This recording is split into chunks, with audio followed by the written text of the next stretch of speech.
Puji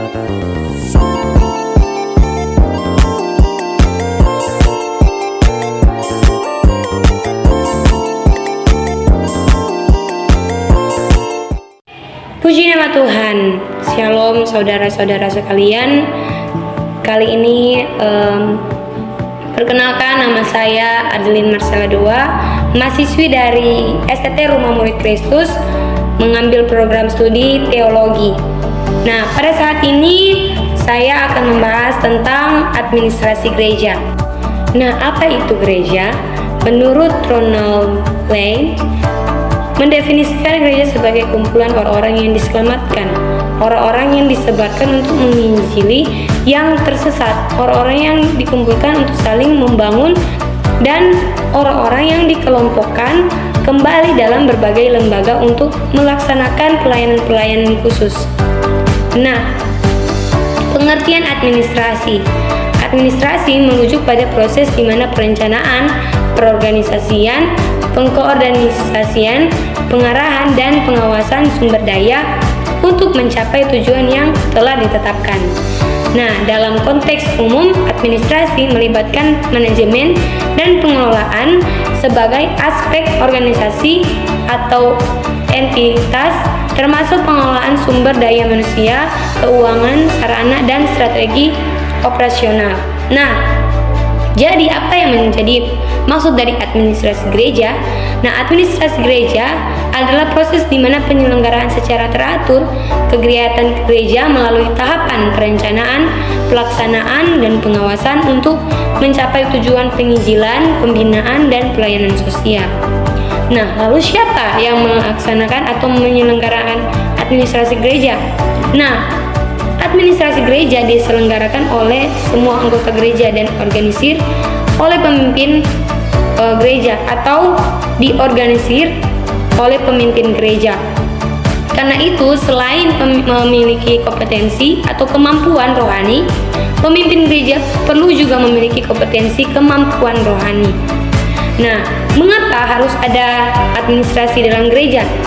Tentu administrasi bertujuan untuk mendukung dan memfasilitasi kegiatan rohani, pelayanan, dan misi gereja secara efektif dan efisien, sehingga gereja dapat mencapai tujuan dalam melayani jemaat dan komunitasnya. Lalu, bagaimana menyusun perencanaan?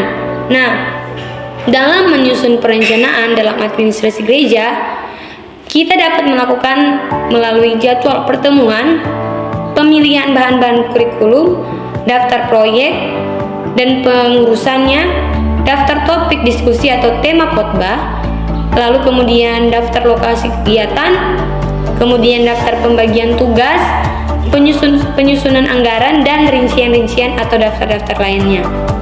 Nah, administrasi gereja meliputi atau di dalamnya terdapat berbagai kegiatan seperti pengaturan, pengelolaan administrasi gereja yang di dalamnya ada manajemen keuangan, administrasi personalia, koordinasi acara, kegiatan gereja, dan dokumentasi atau pelaporan.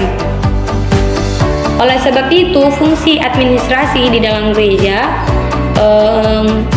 di dalamnya terdapat seperti perencanaan, planning, penyusunan staff atau staffing, kemudian perorganisasian atau organizing, kemudian pengawasan atau dalam bahasa Inggris controlling, kemudian pengarahan, penganggaran, dan pengevaluasian. Nah, tentu di dalam administrasi di dalam gereja ada prinsip-prinsip yang harus dilakukan, di mana yang pertama asas norma atau Alkitab harus menerangi administrasi gereja. Tanpa Alkitab atau tanpa firman, administrasi tidak akan berjalan dengan baik, tidak optimal. Kemudian asas ketetapan dan kesesuaian, kemudian asas fleksibilitas, dan asas dialektik atau perpaduan pengetahuan, keterampilan, dan seni. Jadi dapat disimpulkan bahwa ketika ada administrasi dalam gereja atau pelayanan-pelayanan yang ada di dalam gereja dapat tersusun dengan baik, dapat tersusun dengan optimal. Puji nama Tuhan. Demikianlah materi yang bisa saya sampaikan. Bila itu semuanya bisa kita pakai untuk pelayanan kita nanti, dan bisa kita pakai untuk menjadi berkat buat orang lain, dan semuanya untuk hormat dan kemuliaan nama Tuhan. Puji nama Tuhan, terima kasih, Tuhan Yesus memberkati.